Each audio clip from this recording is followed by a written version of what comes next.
I lost my job and my wife started mocking me. Then I found out she was cheating too. So I let her destroy herself while I got rich. I, 34M, got laid off a few months ago, and my wife, 32F, turned it into a F*** king joke. Not a cute, inside joke. Not something between just us. I mean, she made it public. She made me the punchline. Let me back up. I'd been working at the same tech company for over 6 years. Decent money, remote gig, nothing crazy. Then out of nowhere, boom. We're merging, departments are downsizing, and my position is no longer essential. Just like that. It sucked, obviously. I didn't cry or anything, but I came home in kind of a daze. Told my wife, Lisa, and expected at least a little sympathy. Maybe a hug. Maybe we'll get through this. Instead, she barely looked up from her phone and just went, "Damn. So what are you gonna do now? I hope you're not planning on sitting around all day." That hit weird, but I let it slide. I figured she was just stressed. I was too. But over the next few days, she got colder. Like I'd done something to her. She stopped talking to me unless she needed something. And the digs started coming in. You could at least vacuum if you're going to be a house husband. Wish I could just wake up whenever like some people. And then came the dinner with her friends. We were at this little backyard barbecue thing at her friend Megan's house. Just a few couples hanging out. Beers, burgers, all chill, until Lisa decided to get funny. Someone asked how work was going for me, and Lisa cut in with, "Oh, he's taking a gap year. You know, like college kids do. Except he's 34. Then she laughed. Like it was hilarious. Everyone gave those awkward, polite chuckles, and I just sat there like, what the hell? That was the moment. I didn't say anything that night, but inside, something snapped. If this is how she acts when I'm down, what's she gonna do when I really need her? I made a decision right there. From that moment on, I wasn't gonna defend myself. I wasn't gonna beg her to respect me. Instead, I was gonna stay quiet and watch. And the things I found out in the weeks after that, let's just say being unemployed was the best thing that ever happened to me. So yeah, I let Lisa believe I was still unemployed. She thought I was sulking around, job hunting all day, probably feeling sorry for myself. Truth is, I landed a new job just 2 weeks after getting fired. And not just any job. A friend of mine who started a tech startup reached out after seeing my LinkedIn update. He offered me a remote gig, higher pay, flexible hours, no micromanagement. Total upgrade. And I took it. But I didn't tell Lisa. I know. That sounds shady. But you weren't there. You didn't hear the way she kept talking to me. She started referring to me as her third child whenever she was on the phone with people. Told her mom I was going through a midlife crisis. At one point, she printed out job listings and left them on the kitchen table like I was some lazy teenager who needed a push. Every time I tried to talk about our finances, she'd cut me off with, "You don't need to worry about money right now. Just focus on getting back on your feet." Meanwhile, she's spending like we're ballin'. Amazon boxes every damn day. Hair appointments. Spa visits. Takeout for just herself. She even started looking at new couches online. Retail therapy, she called it. It didn't feel like she was stressed. It felt like she was thriving.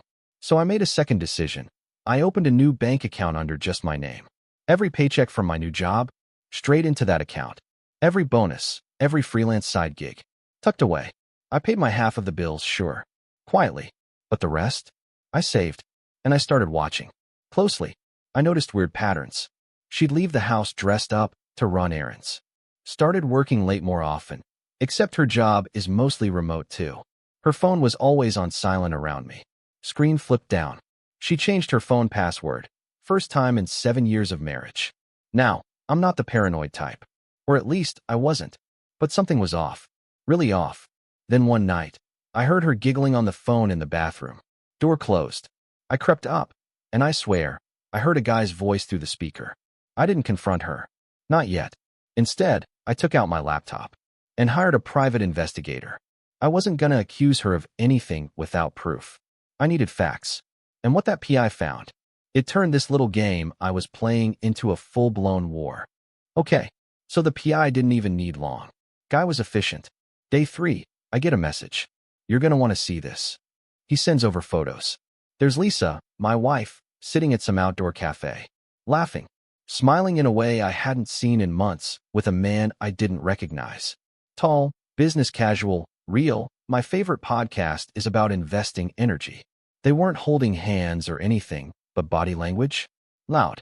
She was leaning in, touching his arm. And in the last photo, they hugged. Not a goodbye hug. We've been doing this a while hug. I felt sick. Like physically. Had to sit down. Not just because she was with someone else, but because it confirmed what I'd been suspecting. I wasn't crazy. I wasn't imagining things. This was real. The PI got more. Turns out this guy's name was Derek. He worked with her. I remembered her mentioning him once or twice way back, but always as a work buddy. Apparently, work buddy was code for let's meet up twice a week while my husband thinks I'm at Target. I found texts, DMs, emails. She'd been using her tablet for everything. And guess who still had her iCloud logged in from years ago? Me. She was clever, but not tech support clever. They were texting all day. Inside jokes. Dirty stuff. Conversations about when things calmed down. Even talk about moving in together once she was free. Free. That word hit different. She was already planning her exit. Already decided that I was dead weight. But here's the best part, and by best, I mean insanely hypocritical. Lisa had been telling Derek that I was the reason she was miserable, that I refused to work, that I had no drive, that I was becoming a burden she couldn't carry anymore. Meanwhile, I'm sitting here bringing in more income than ever, paying our bills, cooking dinner every night while she's out here pretending she's living in a Netflix drama. I didn't tell her what I knew. Not yet. Why ruin the show before the finale? So instead, I played along. I kept acting clueless. Kept letting her feel superior. Watched her lie to my face over and over about where she was, who she was with, what she was dealing with. And every night, I added more to my little folder of receipts. Because when the time came, I wasn't just going to catch her. I was going to expose her.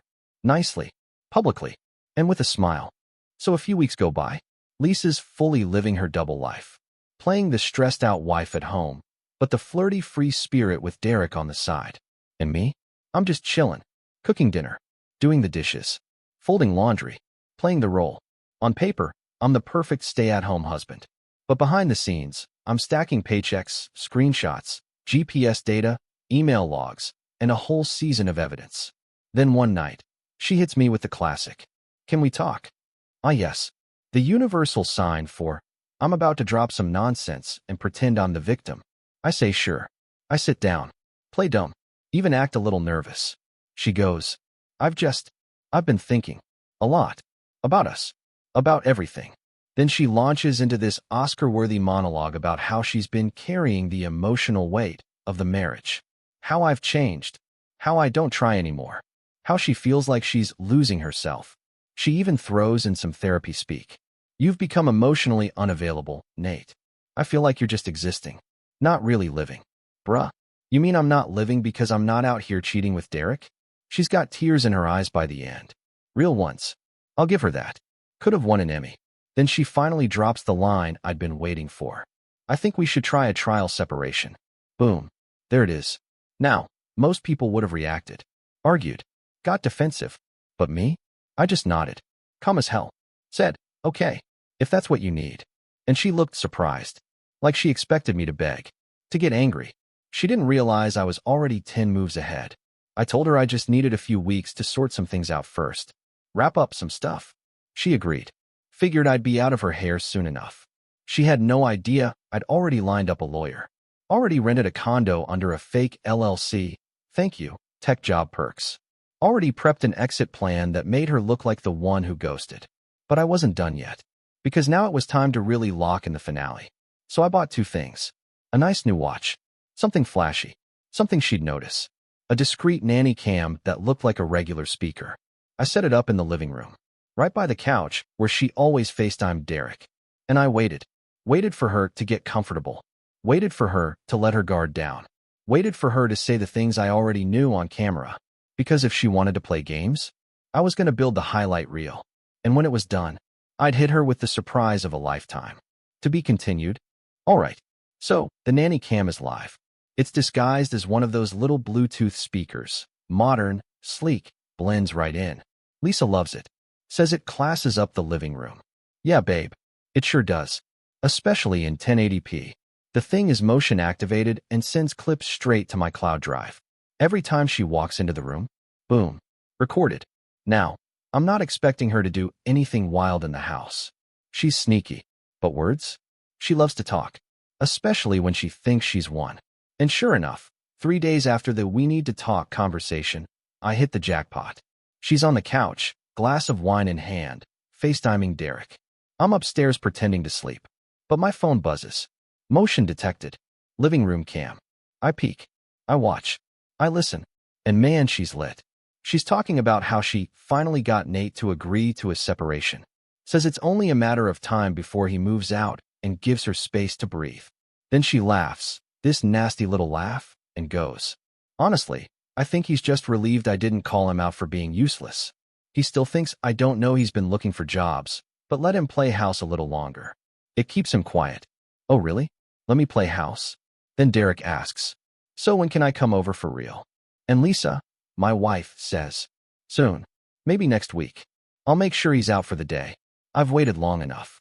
I saved that clip in 3 folders, 3 different drives, and even emailed it to myself with the subject: foolproof divorce evidence, do not delete. She wasn't just emotionally checked out. She was mapping out my exit so her affair partner could enter. And just when I thought I'd seen enough, she goes in deeper. Starts talking about our savings account. How I don't even know what's in it anymore. How she's just moving a little at a time, so I don't notice. Oh no, sweetheart. I noticed. You thought you were moving pieces on the board. But the truth is, you're a pawn in a game you didn't even know was being played. At this point, I had everything. Proof of the affair. Proof of her intent to screw me over financially. Video and audio of her bragging about it. A financial paper trail. A PI report thicker than a Game of Thrones script. So I called my lawyer and said 2 words. It's showtime. Now all I needed was the perfect moment to go nuclear.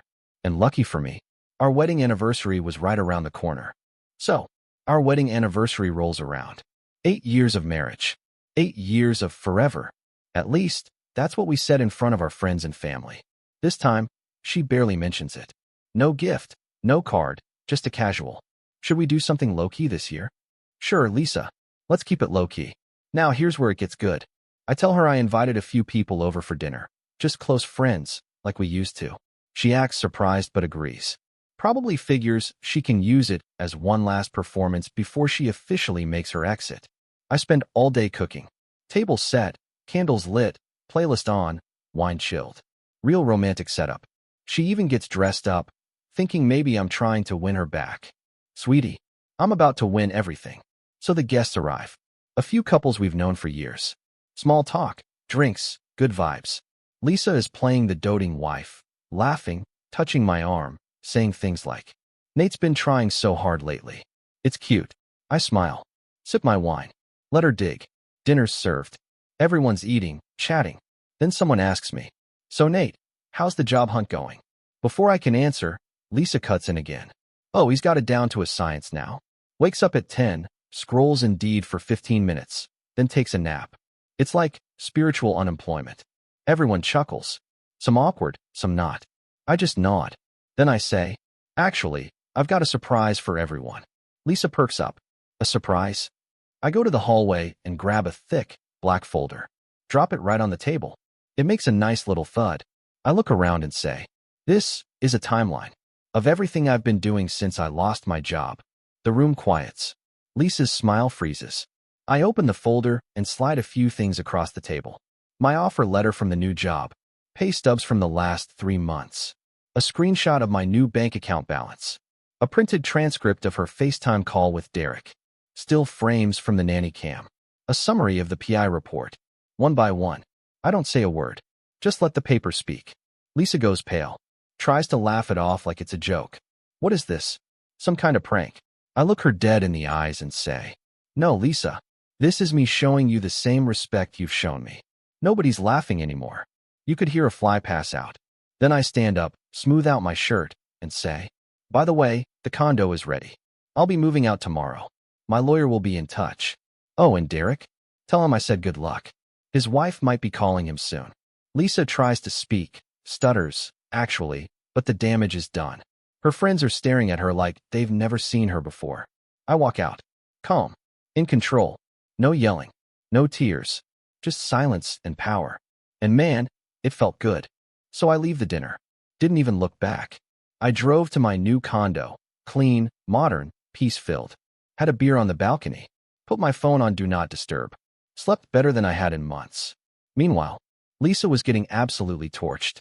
Apparently, right after I left, one of our friends, Megan, her ride or die, just looked her dead in the face and said, "Is all that stuff true?" Lisa didn't answer, just kind of melted into her chair. One couple dipped immediately. Another asked if she really had a boyfriend. She denied it. Megan didn't buy it.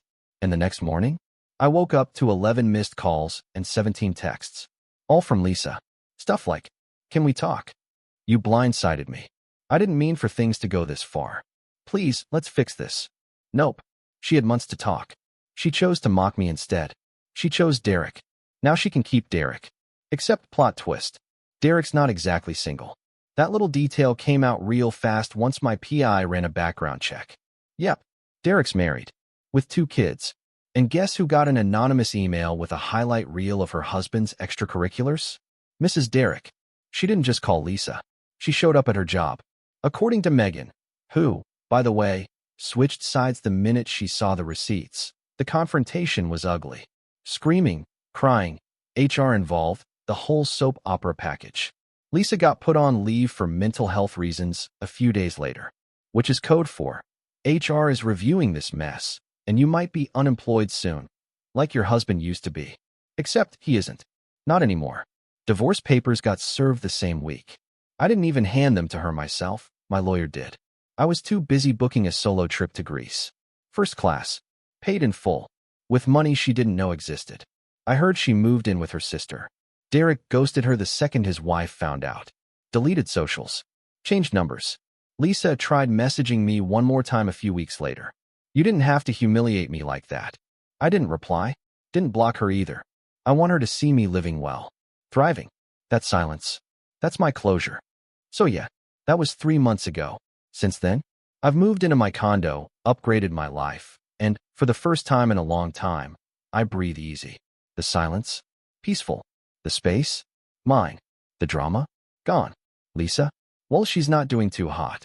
After I dropped the receipts at dinner, she basically imploded. Her reputation? Shot. Our mutual friends? Most of them ghosted her. Megan sent me a message a week later that just said, "Holy **T. I had no idea. Her job situation? Let's just say HR doesn't play when workplace affairs go public. Word is, she's still on leave, but the company quietly started hiring for her role. Guess Derek isn't returning her calls either. Last I heard, she was staying at her sister's place, trying to rebuild. Whatever that means.